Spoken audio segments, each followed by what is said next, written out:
बिस्मिल्लाहिर्रहमानिर्रहीम। अस्सलाम वालेकुम नाज़रीन, मैं हूं आम शहरी आरिफ हमीद भट्टी। नाज़रीन, सियासी जमातों की रविश बना ली है, अगर कामयाब हो जाए तो इलेक्शन फेयर, अगर शिकस्त हो जाए तो इलेक्शन धांधली। उसके बाद क्या एहतजाज, धरना, लूट मार, पकड़ दकड़, इल्ज़ामत दर इल्ज़ामत। यही हर हमने इलेक्शन के बाद देखा है। जीतने वाले ने कभी हारने वाले को गले नहीं लगाया, ना ही कभी हारने वाले ने जीतने वाले को मुबारक दी, बल्कि यही इल्ज़ाम लगा कि धांधली हुई है। कम व बेशतर 85 से लेके आज तक हर इलेक्शन पे धांधली का इल्ज़ाम लगता रहा, लेकिन बदकिस्मती है ये सियासतदानों ने इसमें रिफॉर्म्स नहीं लाई। दूसरी तरफ दुनिया भर में सऊदी अरब में काम करने वालों के लिए खुशी की इंतहा, खुशी की बहुत बड़ी खबर जिसकी पूरी दुनिया मुंतज़र थी, खुसूसन कम व बेशतर 20 से 25 लाख पाकिस्तानी सऊदी अरब में काम कर रहे हैं।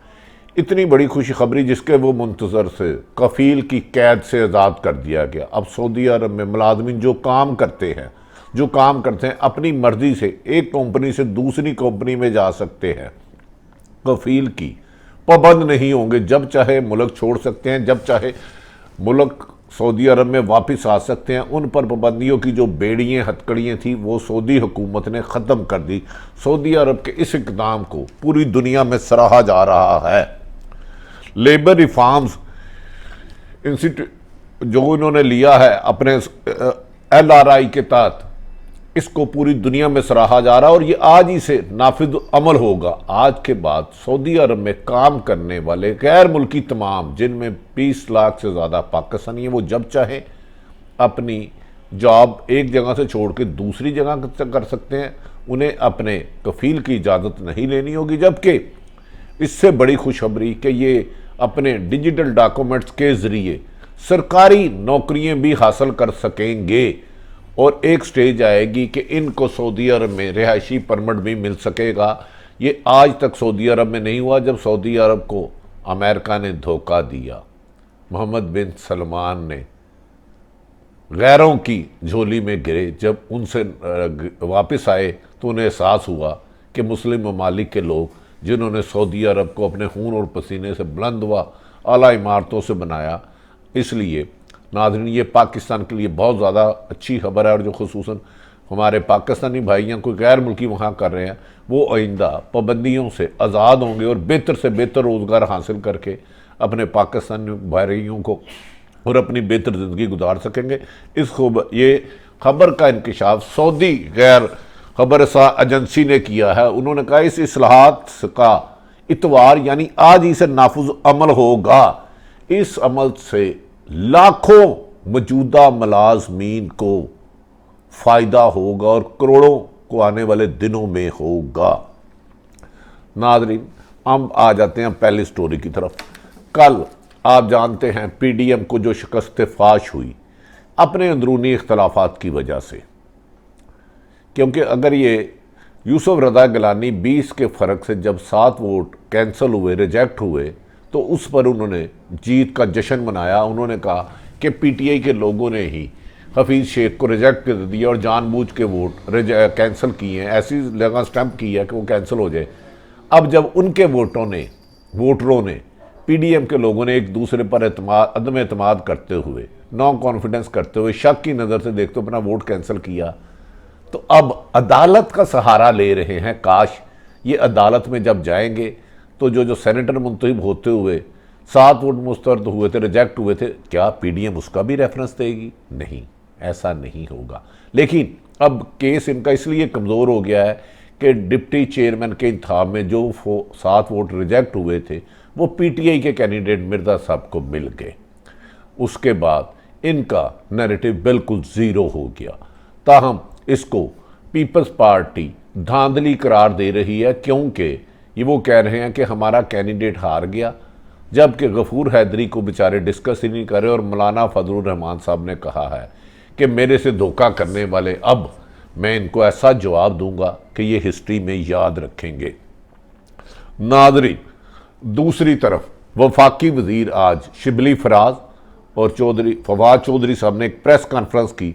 उन्होंने कहा कि बाद और लोग अल्ताफ हुसैन के बाद बानी मुतहदा बनना चाहते हैं, काश उसका अंजाम भी देख ले। उन्होंने कहा मुस्लिम लीग नून और अल्ताफ हुसैन की MQM 85 की आज़ाद है, जिनको हम अभी यानी कि ज़ियाउल हक के दौर की आज़ाद है, जो पाकिस्तान के लिए शिकस्त, पाकिस्तान के लिए नफ़रत रखते हैं। यकीनन इनमें अच्छे लोग भी हैं, जबकि शिबली फराद ने कहा सियासी नाबालग PDM की क़यादत अपने इंतशार और अपने आप में गमो गुस्से की शिकस्त को पूरा तस्लीम करने की बजाय मुल्क का इंतशार कर रहे हैं, ताहम वो लॉन्ग मार्च करने आते हैं 100 दफ़ाएँ। अगर आइन और कानून के दायरे में रह के एहतजाज करेंगे तो उनको हर किस्म का ताउन किया जाएगा, लेकिन कानून तोड़ने वालों को तोड़ दिया जाएगा। दूसरी तरफ मुझे हैरत हुई है कि पाकिस्तान की हुकूमत, PTI के हमारे अच्छे दोस्त हैं सारे, और मुस्लिम लीग नून में भी अच्छे हैं, उन्होंने सिर्फ एक MNA शेखुपुरा से जिसने पाकिस्तान तोड़ने का बयान दिया उसकी सिर्फ मजम्मत ही की, उसके खिलाफ ही बात की, लेकिन कोई सरकारी कार्रवाई नहीं की। क्या मुल्क तोड़ने की धमकी छोटी धमकी है? आम आदमी को देंगे मैं तुझे जिंदा नहीं छोड़ूंगा तो 506 का पर्चा हो जाता है। तो मेरे मुल्क को तोड़ने वालों के लिए तुम्हारे पास कानून ही कोई नहीं है, तो फिर कानून की वजारत ही ख़त्म कर दो कम से कम, अगर मुल्क तोड़ने का जुर्म नहीं है तो। नाज़रीन, दूसरी तरफ अहम तरीन खबर, GHQ में अहम तरीन मीटिंग हुई और माजी में जिन जिन लोगों ने पाक फौज को, स्टैब्लिशमेंट को ललकारा और उनके खिलाफ गनवानी साजिशें की और संगीन इल्ज़ामात लगाए, जिसको भारत में जिस बयानिए को प्रमोट किया गया उस बारे में अहम तरीन इजलास हुआ और कहा गया कि माजी में जो NRO देने की रवायात थी उसको ख़त्म कर दिया जाएगा। मुस्लिम लीग नून के 6 अहम रहनुमा के बारे में इंक्वायरी शुरू कर दी गई है कि वो किस गैर मुल्की एजेंडे के तहत एस्टेब्लिशमेंट और अदलिया को टारगेट कर रहे हैं और इस किस्म के बयान दे रहे हैं जिससे सरहदों पर लड़ने वाले मुहाफ़िज़ों की हौसला शिकनी हो रही है। और वो अपने ही लीडरशिप से कर रहे हैं कि हमने हज़ारों शहादतें दे के इस मुल्क को अपने खून से, अपने खून दे देकर, अपने कई बच्चों ने अपने बाप के जनाजे उठाए और कई माँ बापों ने अपने बच्चों के जनाजे उठाए। क्या इस्टेब्लिशमेंट को गालियाँ देने से अपोजिशन मजबूत हो रही है?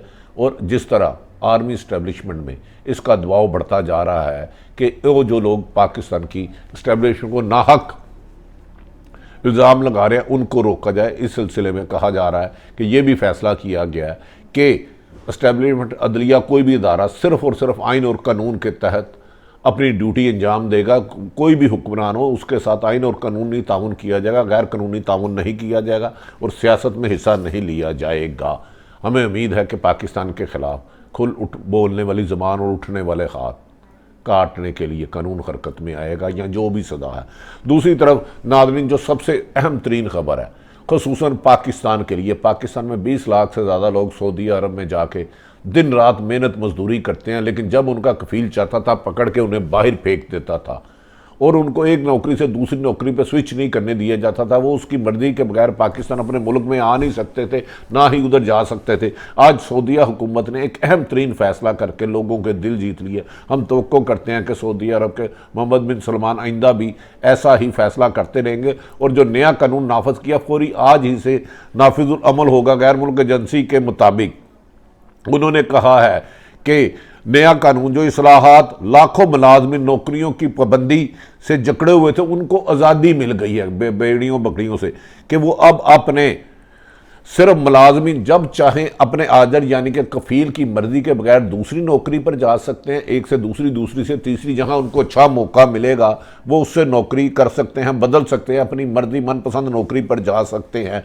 और जब चाहें मुल्क छोड़ सकते हैं, जब चाहे उस मुल्क में जा सकते हैं। उन पर कोई आजर और उनके कोई कफील की पाबंदियों के नहीं होगा, वरना एक नौकरी से दूसरी नौकरी जाए तो उनका कफील उनका वीज़ा कैंसिल कर देता था और उनको ज़बरदस्ती उसी मुल्क में डिपोर्ट कर दिया जाता था।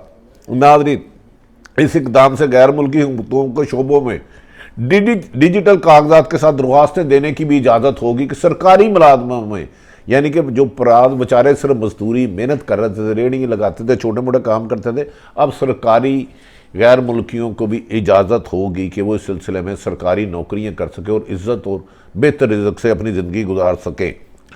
नाज़रीन, लेबर रिफॉर्म्स इंस्टीट्यूशन LIR के मुताबिक अब तकरीबन 1 करोड़ गैर मुल्कियों को इससे फ़ायदा हो सकता है और सऊदीया रिहाइश का दर्जा हासिल करने में भी मदद मिलेगी। इस फार्मूले से ना सिर्फ 1 करोड़ लोगों को फ़ायदा होगा अपनी मर्ज़ी से नौकरी करने का, अपनी मर्ज़ी से कारोबार करने का, अपने आने जाने का, बल्कि सऊदी रिहाइश के बराबर का दर्जा हासिल करने की भी उन्हें मदद मिलेगी और एक कंपनी दूसरे मुल्क में आने और जाने की इजाज़त होगी। ये खबर यकीनन पाकिस्तान और दुनिया भर के तमाम लोग जो सऊदी अरब में मेहनत मजदूरी या काम के सिलसिले में जा रहे थे उनके लिए बहुत बड़ी खबर है। वरना सऊदी अरब में 50-50 साल भी काम करते रहो तो जब आपके कफील का दिल चाहता था अदर का, आपको पढ़ के मुल्क से बाहर भेज देता था, एक नौकरी से दूसरी बेहतर नौकरी पे नहीं कर सकते थे, वो तंग करते थे, ब्लैकमेल करते थे। सऊदी अरब के इस इक़दाम को दुनिया भी सराह रही है और पाकिस्तान भी सराह रही है क्योंकि 20 लाख से ज़्यादा लोग पाकिस्तान के वहाँ काम करें। अब यकीनन उनके बेहतर से बेहतर रोज़गार हासिल कर सकेंगे, कारोबार कर सकेंगे और आखिर में सऊदी जो उनके अपने रिहायशी हैं उस दर्जा भी हासिल कर सकेंगे, उनके बच्चे महफूज हो सकेंगे। नाज़रीन, मौजूदा एक पाकिस्तान के लिए खुशखबरियाँ थी, वो आपको बता दी, जबकि दूसरी तरफ मरीम नवाज़ की कल पेशी है और कहा जा रहा है कि उनकी ज़मानत कोई कैंसिल होने के आसार हैं क्योंकि उन्होंने जिस बेस पे ज़मानत ली थी वालद की खिदमत के लिए वो नहीं रहा। जबकि PDM का इंतशार लॉन्ग मार्च में आपस में बिखरता हुआ और शीशों की तरह तकसीम होता हुआ नज़र आ रहा है। ताहम एक दूसरे पर इल्ज़ाम तराशी है और इमरान खान ने एक फ़ैसला करना है कि आने वाले दिनों में उन्होंने गुड गवर्नेंस को बेहतर करना है, पंजाब में बेहतर हुक्मरानी देनी है, वरना PDM तो उनका कभी भी ना नुकसान करने की पोजीशन में थी ना है। लेकिन बढ़ती हुई महंगाई, पेट्रोल, बिजली, गैस की कीमतें इमरान खान सब के लिए चैलेंज है। हमें ये उम्मीद है कि इमरान खान आम शहरियों की हालत ज़ार बेहतर करने के लिए ऐसी स्कीमें लाएंगे जिससे लोगों का एतमाद उन पर बढ़े। आरिफ हमीद भट्टी की गुफ्तगू आए पसंद आए तो चैनल को सब्सक्राइब करें, अपने इर्द गिर्द रहने वाले की खुशियों का ख्याल रखें। पाकिस्तान जिंदाबाद।